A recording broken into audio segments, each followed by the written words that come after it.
계명을 주신 이유, 율법을 주신 목적이 어디에 있는지 우리가 이 시간 살펴보고자 합니다.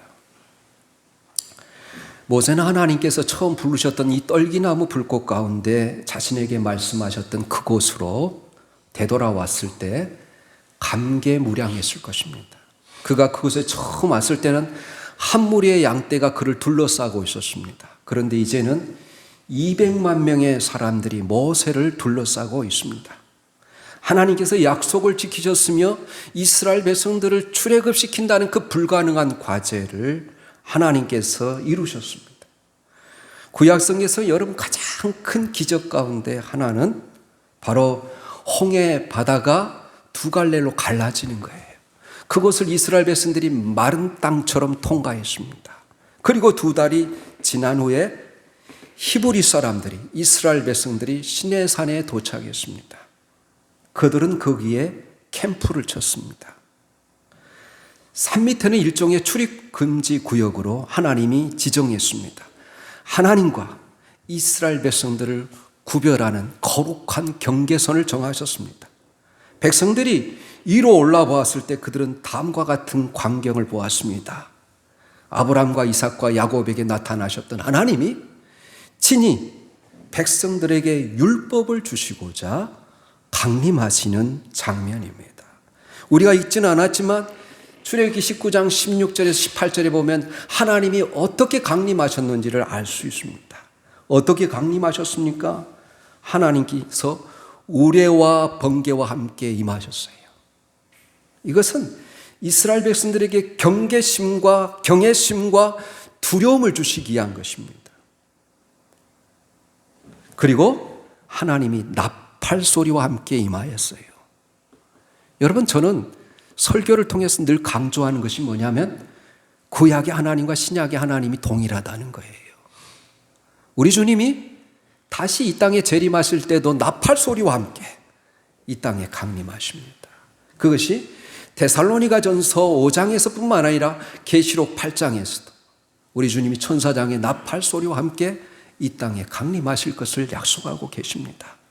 그것은 뭐냐면 이스라엘 백성들이 나팔절에 7월 1일에 나팔을 불고 그 다음에 이제 속죄일이 대속죄일이 시작되는데 하나님이 강림하시기 전에 그들의 죄를 깨닫고 다 회개하고 깨끗한 상태로 하나님을 맞이하기를 원하시는 거예요. 그리고 오늘 18절에 보면 불 가운데 강림했다 그래요.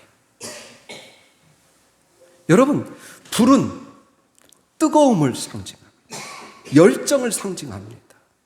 불 가운데 역사하신 하나님은 불과 같은 성령으로 임재하셔서 우리를 뜨겁게 하고 또 우리로 하여금 하나님에 대한 그 열정을 품게 하시는 것이 성령 하나님의 역사예요. 그래서 오늘 불 가운데 나팔 소리를 대동하시고 우레와 번개로 하나님이 강림하셨다는 거예요. 그런데 하나님이요, 이제 이스라엘 백성들에게 이렇게 말하는 것입니다. 2절에 보면 나는 너를 애굽 땅 종되었던 집에서 인도해낸 내 하나님 여호와니라. 그렇게 말해요. 하나님께서 너희가 이 계명을 지킴으로써 나의 백성이 될 수 있도록 이 계명을 너희에게 주노라 말씀하시지 않으시고 너희가 나의 백성이기 때문에 나의 백성이 되었기 때문에 내가 너희에게 이 계명들을 주노라 그렇게 말해요. 여러분, 굉장히 중요한 말이에요. 제가 지금 하시는 말씀이 오늘날 율법이 우리에게 주는 메시지는 우리가 구원을 받기 위해 이 율법들을 지켜야 한다는 것이 아니라 율법은 하나님께 소속된 하나님의 백성들이 어떻게 살아야 하는지 우리에게 알려주는 거예요. 우리가 어떤 전자제품을 구입하고 나면 그곳에 여러분 매뉴얼이 들어있잖아요.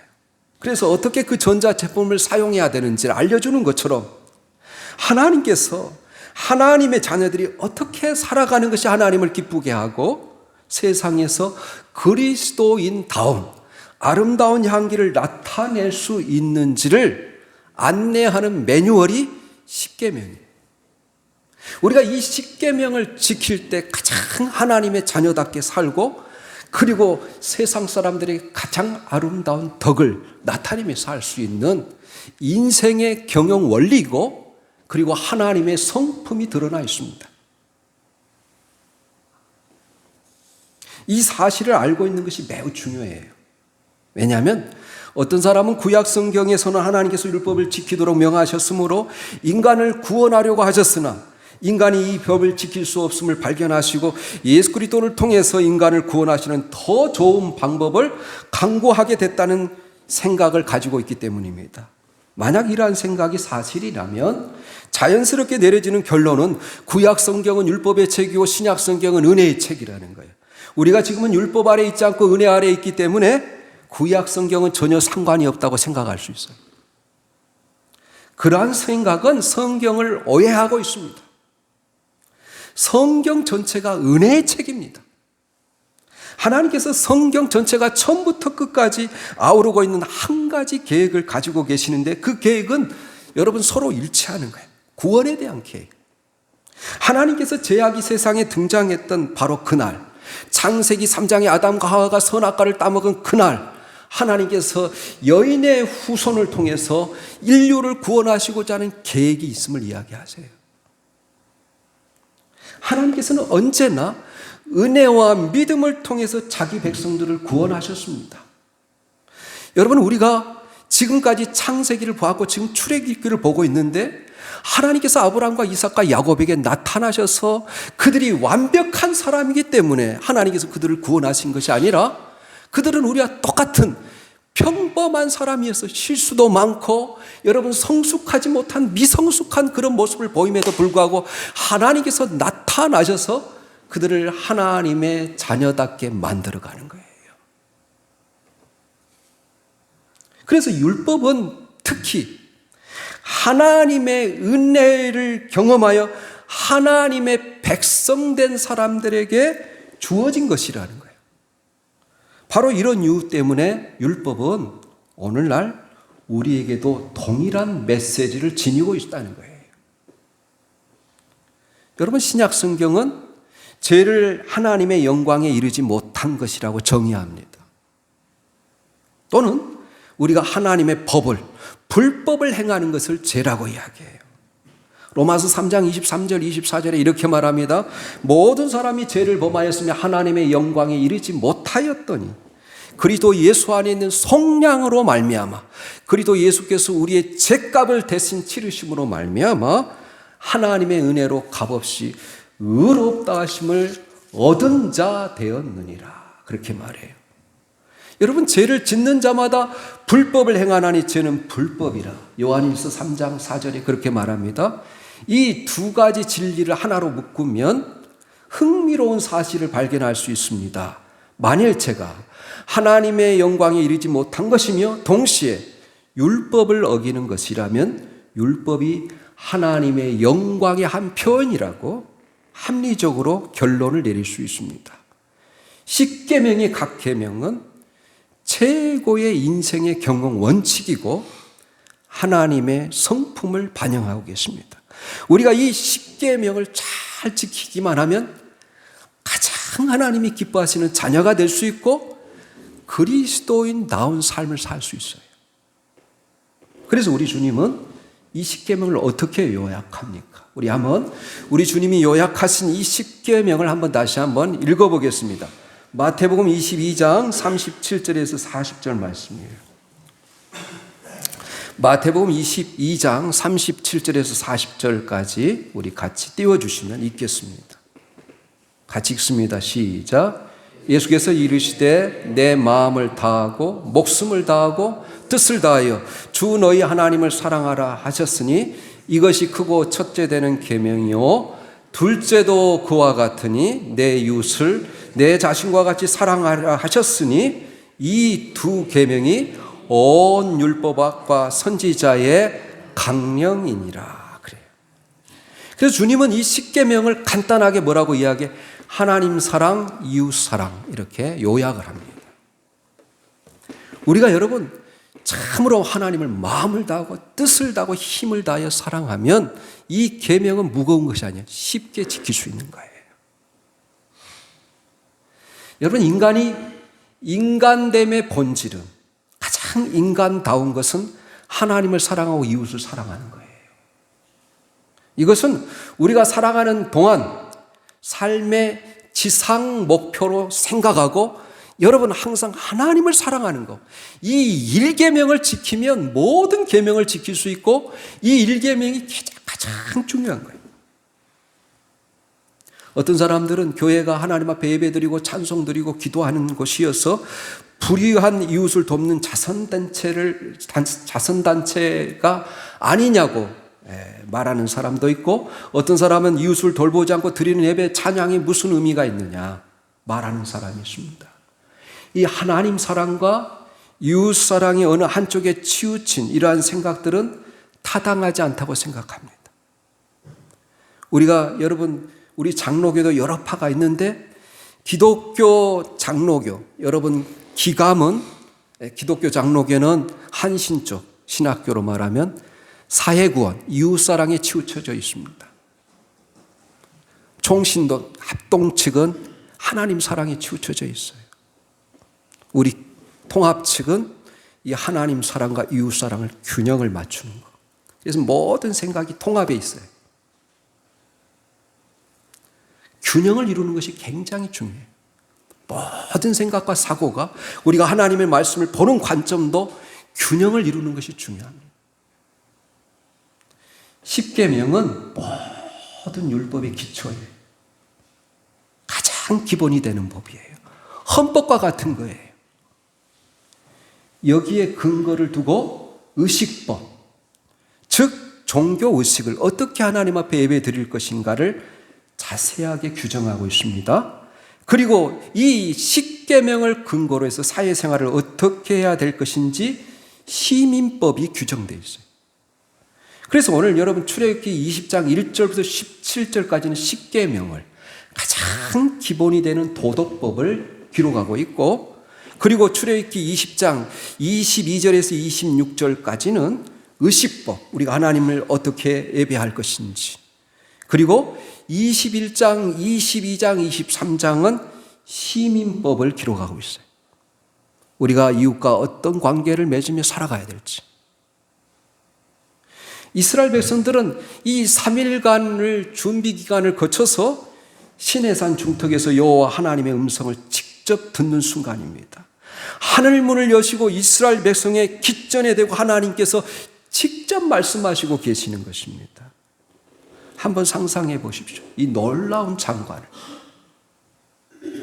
여러분, 불과 6개월 전에 이스라엘 백성들이 애굽 땅에 머물 때 하나님께서 모세를 통해서 자신을 소개할 때는 이렇게 소개했어요.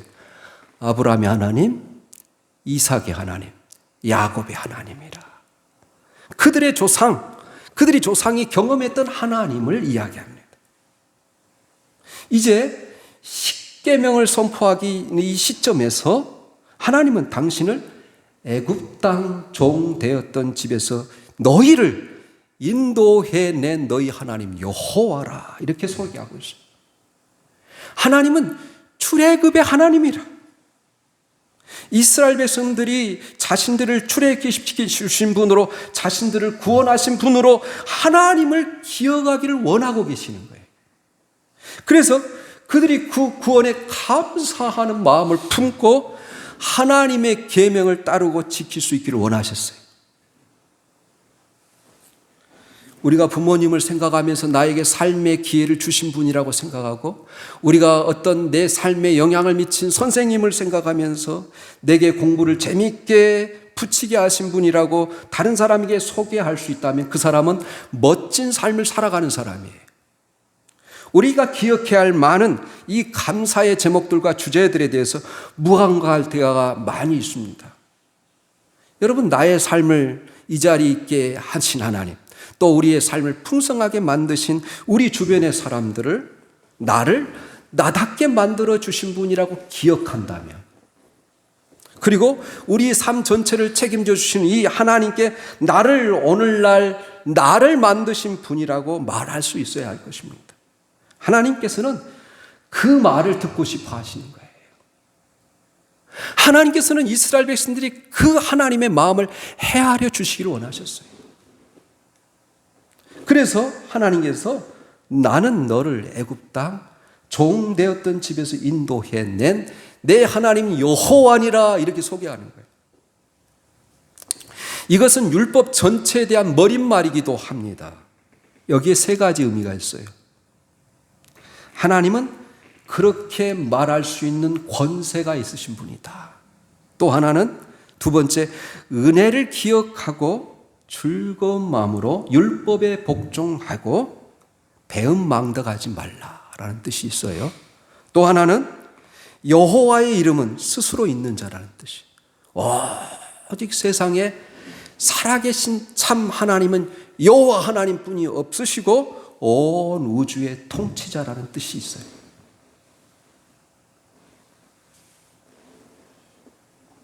하나님은 그렇게 자기를 이스라엘 백성들이 기억해 주기를 원하셨어요. 이처럼 하나님께서 십계명을 선포하기 전에 먼저 이스라엘 백성에게 자신이 어떤 분임을 알리신 것은 매우 중요한 의미를 담고 있습니다. 하나님께서 이스라엘 백성에게 너희를 애굽 땅에서 인도해 내신 분이 하나님이므로 하나님의 말씀을 들으라 그렇게 말씀하시는 거예요. 우리가 이것을 신학적인 표현으로 다시 표현한다면 너는 십자가에 달린 예수를 믿음으로 내 자녀가 되었다는 뜻입니다. 종되었던 땅 너희는 그곳에서 노예로 삼고 자유가 없이 평생 끌려다니며 살았지만 내가 너희를 구원해서 내 자녀로 내 장자로 내 후사로 세웠다고 하시는 거예요.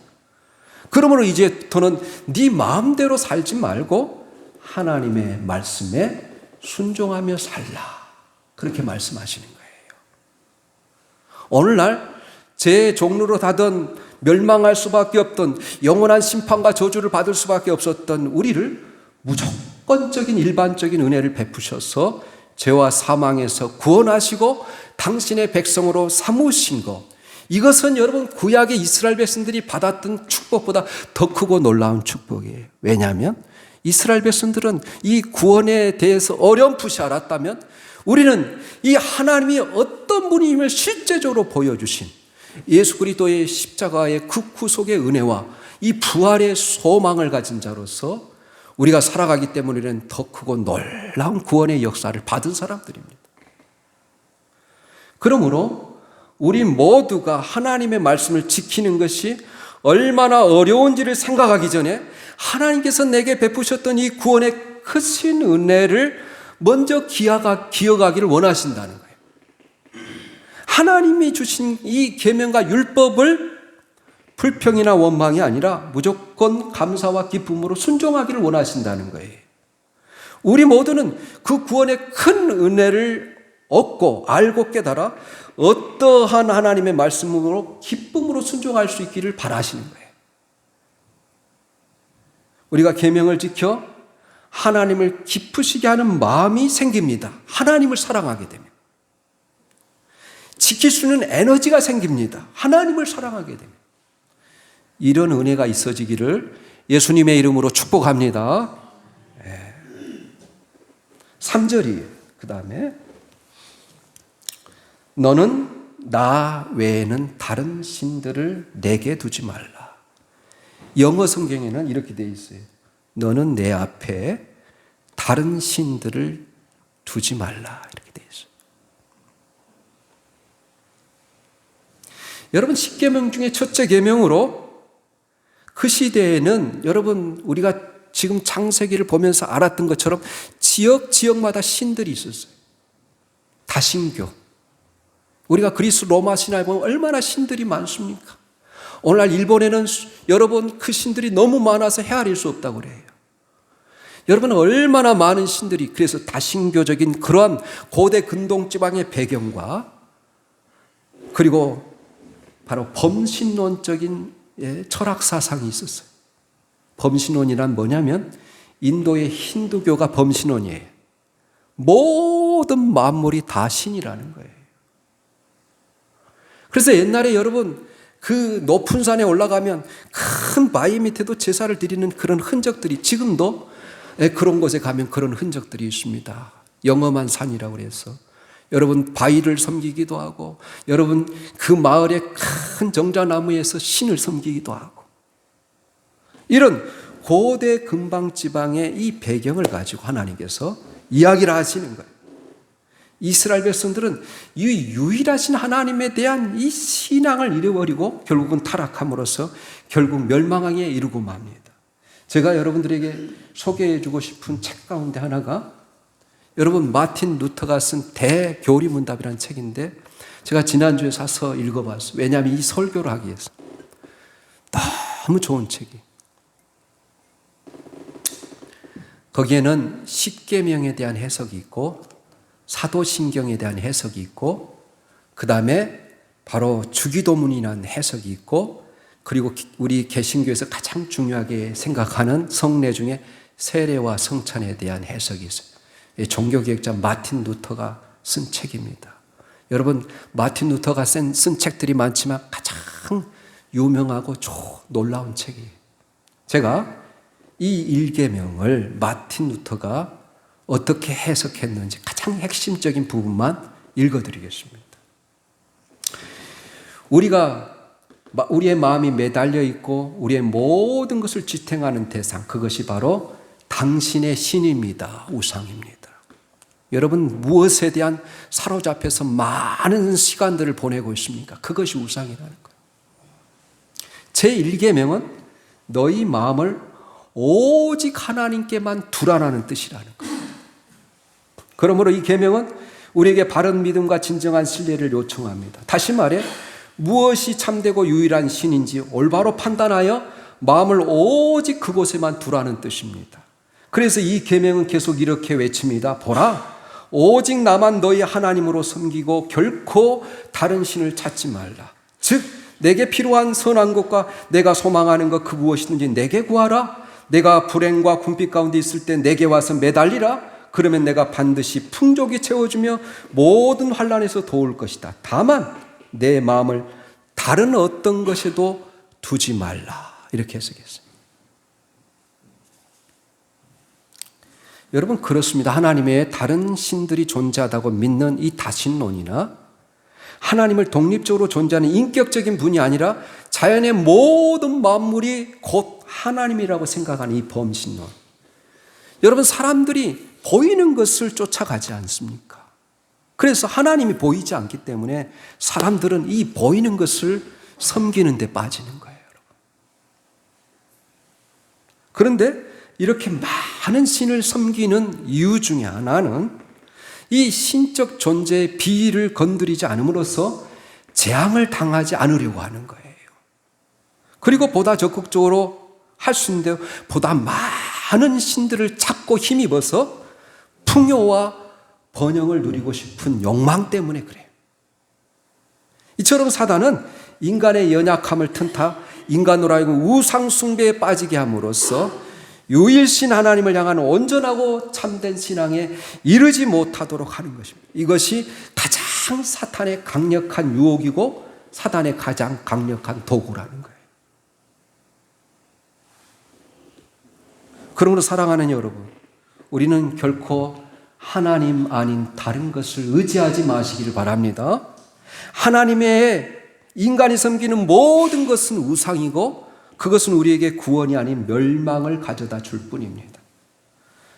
또한 다른 종교를 섬기는 것만이 바로 우상이라는 것이 아니라 하나님보다 더 사랑하는 것. 내 안에 모든 우선순위가 하나님 외에 다른 것이 있다면 그것이 우상이라는 거예요. 하나님께서 계셔야 될 그 으뜸의 자리에 다른 것을 모시는 것은 우상 숭배라는 거예요. 그래서 여러분, 베드로전서 3장 15절에 보면 너희 마음에 그리스도를 주로 삼아 거룩하게 하고 우리 마음의 한 중심에 예수 그리스도를 모시고 살아가라는 거예요. 여러분, 대표적인 사람이 엘리 제사장이었습니다. 엘리 제사장은 자식을 하나님보다 더 사랑했습니다. 자식이 망령된 짓을 하면서도 그것을 보면서도 말리지 않았습니다. 그래서 결국은 엘리 제사장도 죽고 그 자식들도 다 블레셋에 끌려가서 죽습니다.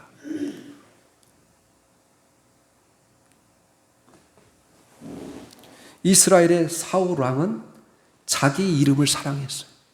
자기를 너무 사랑했어요. 하나님의 은혜로 전쟁에 승리하면 마땅히 하나님께 영광을 돌려야 했음에도 불구하고 자기 이름을 드러내기 위해서 하나님의 영광을 가로챕니다. 기념비는 자기가 세우는 것이 아니라 후손들이 세워야 하는데 그는 가는 곳마다 전쟁에 승리할 때마다 그 기념비에다가 자신의 이름을 새겼습니다. 여러분, 출애굽의 여정에서 이스라엘 백성 가운데 노약자들을 공격한 아말렉 족속을 하나님은 미워하시고 그들과 대대로 싸우리라고 출애굽기 17장에 선언했음에도 불구하고 하나님께서 너는 아말렉 족속들을 한 사람도 남기지 말고 아말렉의 소유를 다 멸하라고 말씀했음에도 불구하고 자기가 보기에 좋은 양, 소떼들을 남겼습니다. 그리고 하찮은 것들만 진멸했습니다. 심지어는 바로 그 아말렉 족속의 왕 아가강을 살려줬어요. 하나님의 말씀에 순종하지 못했습니다. 그래서 결국 하나님으로부터 버림을 받았습니다. 제1계명을 우리의 방식대로 바꿔 표현해 본다면 나는 하나님보다 자식을 더 사랑하지 않을 것이다, 이런 뜻이. 나는 하나님보다 돈을 사랑하지 않을 것이다, 이런 뜻이. 하나님만이 우리의 삶의 주인이시다, 구원자시다. 이 고백, 이것이 신앙의 출발이라는 거예요. 하나님께서 단호하게 말씀하십니다. 하나님 앞에 다른 것들을 우선순위에 두지 말라. 신앙생활의 가장 우선되는 원칙은 하나님만을 내 인생의 주인으로 섬기겠다는 결단이에요. 하나님만을 사랑하고 섬기는 사람만이 하나님의 계명을 지킬 수 있다는 거예요. 우리 한번 두 구절 찾아보고 말씀을 마칠까 합니다. 요한복음 14장 23절하고 로마서 13장 8절에서 10절까지 보겠습니다. 요한복음 14장 23절 말씀입니다. 우리 같이 읽겠습니다. 시작. 예수께서 대답하여 가라사대 사람이 나를 사랑하면 내 말을 지키리니 내 아버지께서 저를 사랑하시고 것이요 우리가 저에게 와서 거처를 저와 함께 하리라. 로마서 13장 8절에서 또 10절 말씀 읽어보겠습니다. 로마서 13장 8절에서 10절 말씀입니다. 로마서 13장 8절부터 10절까지 읽겠습니다. 시작. 피차 사랑의 빛 외에는 아무에게도 아무 빛도 지지 말라. 남을 사랑하는 자는 율법을 다 이루었느니라. 간음하지 말라, 살인하지 말라, 도둑질하지 말라, 탐내지 말라 한 것과 그 외에 다른 계명이 있을지라도 내 이웃을 내 자신과 같이 사랑하라 하신 그 말씀 가운데 다 들었느니라. 사랑은 이웃에게 악을 행하지 아니하나니 그러므로 사랑은 율법의 완성이니라. 그래. 여러분, 삶의 으뜸의 자리에 하나님께서 계십니까? 세상 그 무엇보다도 하나님을 사랑하십니까? 그래서 주님이 부활하시면서 지금 갈릴리 바다 가운데 있는 어부, 다시 애치급으로 돌아갔던 베드로에게 나타나셔서 3번이나 묻습니다. 네가 이것들보다 나를 더 사랑하느냐? 내 직업보다, 내 배보다, 내 가족보다 나를 더 사랑하느냐? 묻습니다. 내가 이 모든 사람들보다 나를 더 사랑하느냐? 3번 묻지 않습니까? 3번 부인했던 베드로에게 3번이나 네가 나를 사랑하느냐 묻습니다. 주여, 주께서 아시나이다. 3번 대답합니다. 그러자 주님께서 내 양을 치라, 내 양을 돌보라, 그렇게 말씀하세요.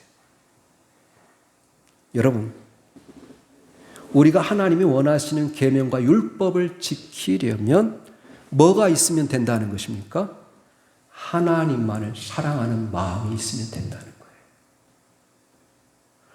또 이웃을 사랑하게 되면 사람을 향한 그 여러분 5계명부터 10계명까지 다 지킬 수 있다는 거예요. 한평생 하나님의 율법을 내 삶의 표준으로 삼고 알고 하나님을 영화롭게 하고 기쁘시게 하는 삶을 살기 위해서는 우리에게 필요한 것이 뭐라는 것입니까? 사랑이라는 거. 오직 사랑. 하나님을 사랑하게 하옵소서. 그리고 하나님이 사랑하신 사람들을 나도 사랑하게 하옵소서. 이렇게 기도해야 돼요, 여러분. 이 기도가, 그리고 하나님의 사랑이 우리 마음을 지배하게 된다면 한평생 이 언약의 백성으로서 하나님의 율법을 성취하는 놀라운 삶이 우리 가운데 이루어질 줄 믿습니다. 아멘.